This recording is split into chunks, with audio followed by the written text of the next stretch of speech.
Hello दोस्तों, आइए चलते हैं बिहार दिन भर की ताजा और बड़ी खबरों की ओर। लेकिन उससे पहले अगर आपने अभी तक इस चैनल को सब्सक्राइब नहीं किया तो कर लें, जिससे कि आपको बिहार दिन भर की ताजा और बड़ी खबर रोजाना मिलती रहे।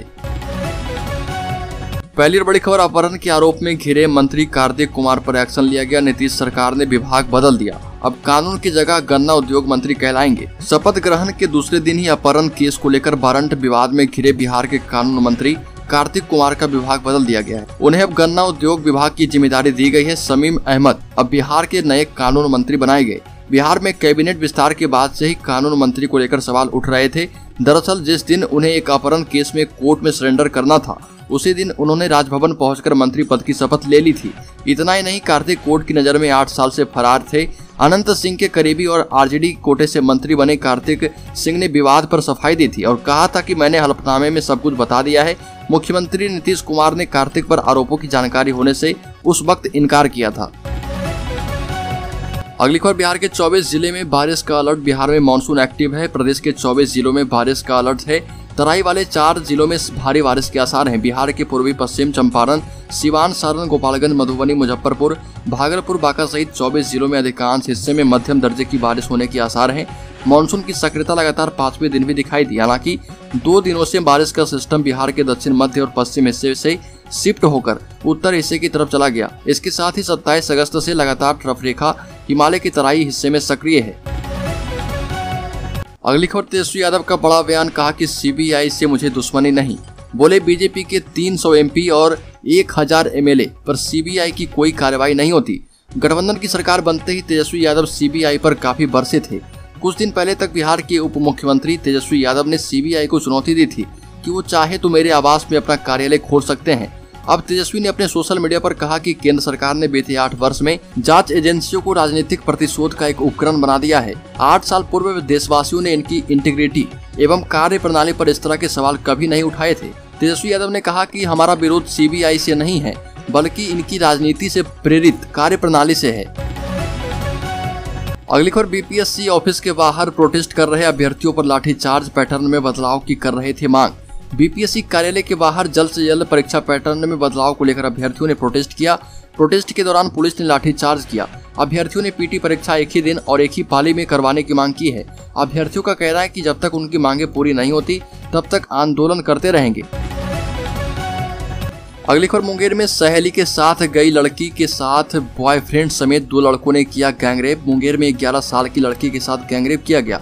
लड़की 8वीं की छात्रा है और ये बताया गया कि उसकी सहेली के कहने पर वो 2 लड़कों के घर गई थी। इसके बाद उसकी सहेली के बॉयफ्रेंड समेत 2 लड़कों ने उसके साथ रेप किया। इस दौरान उसकी सहेली कमरे में ही बैठकर सब देखती रही।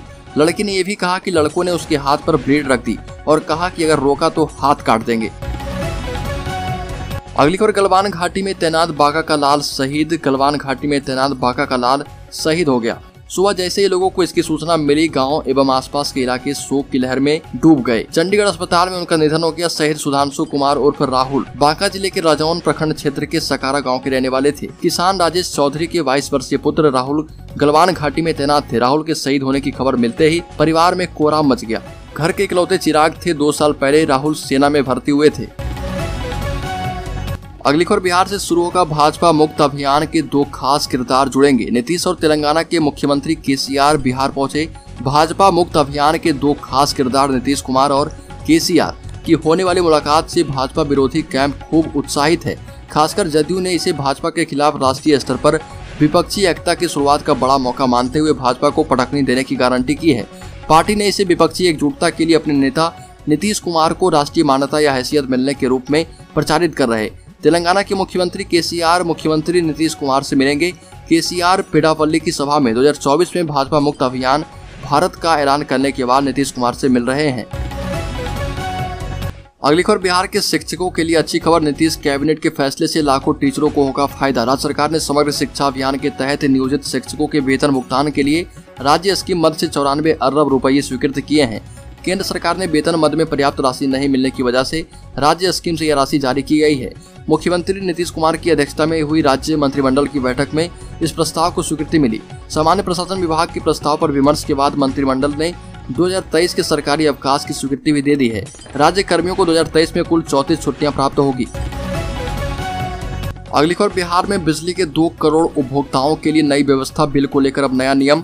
बिजली उपभोक्ताओं की बिलिंग जल्द ही नए सिस्टम पर शुरू होगी। बिजली कंपनी बिलिंग के लिए नए आईटी सिस्टम को निविदा लेकर आई है। इस पूरे प्रोजेक्ट पर 500 करोड़ रुपए खर्च होंगे। बिजली कंपनी की जो वर्तमान व्यवस्था है वो उतनी नहीं है जो लगातार बढ़ रही उपभोक्ताओं की संख्या के हिसाब से काम कर सके। सर्वर की क्षमता भी अपेक्षाकृत कम है, इसलिए बिजली कंपनी 2 करोड़ उपभोक्ताओं की संख्या को ध्यान में रखकर बिलिंग व्यवस्था को बनाएगी। पूरी व्यवस्था की आधारभूत संरचना नए सिरे से तैयार होनी है। अगली खबर, पिछले कई वर्षों से बिहार संविदा कर्मचारी नियमितीकरण की मांग करते आ रहे हैं, जिसके लिए विगत वर्ष कमेटी गठित कर दी गई है, जिसके द्वारा बिहार राज्य सरकार में कॉन्ट्रैक्ट पर काम करने वाले नियोजन कर्मियों की सेवा का विस्तार 60 वर्ष की आयु तक करने की सिफारिश की गई। मगर दोबारा से सत्ता में आई सरकार के भूमि राजस्व मंत्री ने सदन में बिहार संविदा कर्मचारी नियमितीकरण मामले पर यूटर्न ले लिया है, जिसके मुताबिक वो अब नियमित नहीं किए जाएंगे। आपको बता दें कि बेल्ट्रॉन के द्वारा बिहार सरकार के विभिन्न विभागों में काम करने वाले कॉन्ट्रैक्ट कर्मचारी लंबे समय से नियमितीकरण की मांग कर रहे हैं, लेकिन वो इस बात से अनजान है कि उनको बड़े ही चालाकी से और आर्टिफिशियल तरीके से बेल्ट्रॉन ने किसी थर्ड पार्टी का कर्मचारी दिखा दिया है। ऐसे में उनको पहले यह साबित करना होगा कि वो या तो सरकारी विभाग बेल्ट्रॉन के कर्मचारी हैं। अगर लेबर कोड के द्वारा इन दोनों में से किसी का भी कर्मचारी साबित किए जाते हैं तो दोनों हाथों में लड्डू है। वह इसलिए कि दोनों ही विभाग बिहार सरकार का सरकारी विभाग है, तब जाकर बेल्ट्रॉन के कर्मचारी और जो भी संविदा कर्मचारी हैं वो नियमित हो पाएंगे। अगली खबर, कई वर्षों से मानदेय में वृद्धि की मांग कर रही आशा कर्मियों के लिए खुशखबरी है। सरकार ने इंटरमीडिएट उत्तीर्ण एवं मेहनती आशा कर्मियों को एएनएम बनाने का निर्णय लिया है। नई नियुक्तियों में 20% पद इसके लिए आरक्षित किए गए। इसके लिए उन्हें ट्रेनिंग भी सरकार ही देगी। एएनएम बनने के बाद उन्हें वो सभी सुविधाएं मिलेगी जो अन्य एएनएम को मिल रही है। सरकार की इस पहल से आशा कर्मियों के जीवन स्तर को बेहतर बनाने में मदद मिलेगी। ग्रामीण क्षेत्र में सरकार का सबसे अधिक जोर मातृ शिशु मृत्यु दर रोकने पर है। टीकाकरण के अलावा संस्थागत प्रसव को बढ़ावा देते हुए जच्चा बच्चा की देखभाल की जाती है और इसमें आशा कर्मियों की बड़ी भूमिका है। आशा कर्मियों को स्वास्थ्य सेवाओं की रीढ़ भी कहा जाता है। आशा कर्मियों का कहना होता है कि आशा बहुउद्देश्य स्वास्थ्य कार्यकर्ता का दायित्व बखूबी निभा रही है और लगातार विभिन्न कामों में अपना संपूर्ण योगदान देती है। अफसोस ये है कि आशा कर्मियों को लेकर मानदेय नहीं मिलता। आशा कर्मियों के द्वारा लंबे समय से फिक्स मानदेय यानी 10 से 15 हजार रुपए की मांग की जा रही थी, मगर सरकार ने उससे बड़ा तोहफा दे दिया है और आशा कर्मियों को लेकर जल्दी ही कोई बड़ी घोषणा बिहार में हो सकती है। अगली खबर, बिहार सरकार की तरफ से बिहार के बाढ़ सदस्य क्रियान्वयन प्रबंधन समिति की बैठक में उपस्कर की आवंटन सरकार कर सकती है, जिसके बाद प्रत्येक वर्ष 7 से 8 हजार रुपए सरकार देने का प्रावधान बना सकती है, जिसमें बाढ़ सदस्यों को नए बने प्रावधानों के तहत 7 हजार रुपए दरी इत्यादि की खरीद के लिए मिलेगा। और राज्य सरकार चाहती है कि बाढ़ सदस्यों की बैठक के दौरान इन दरी का उपयोग किया जाए और मीटिंग में किसी तरह की परेशानी नहीं हो। साथ ही साथ बाढ़ क्रियान्वयन समिति का अपना उपस्कर होगा, जिससे कागज कलम कॉपी रजिस्टर इत्यादि की खरीद के लिए सरकार प्रावधान करेगी। अगली खबर, बिहार में घर बनाना होगा महंगा, 30% तक बढ़ सकते हैं बालू के दाम। बिहार में आम आदमी के लिए अब घर बनाना महंगा होने वाला है। अक्टूबर से बालू के दाम में 30% तक बढ़ोतरी होने की संभावना है। राज्य कैबिनेट ने 5 नदियों में बालू की बंदोबस्ती दर बढ़ा दी है और इससे बिहार में आने वाले दिनों में घर बनाना महंगा होने वाला है। नीतीश सरकार ने फल्गु, सोन समेत 5 नदियों के बालू के स्वामित्व दर में दोगुनी बढ़ोतरी की। इसका असर सीधे तौर पर बालू के दामों पर पड़ेगा। जानकारों की माने तो बिहार में बालू के दाम 25 से 30% तक बढ़ सकते हैं। बालू महंगा होने से कंस्ट्रक्शन खर्च भी बढ़ जाएगा। ऐसे में आम आदमी को महंगाई का बड़ा झटका लग सकता है।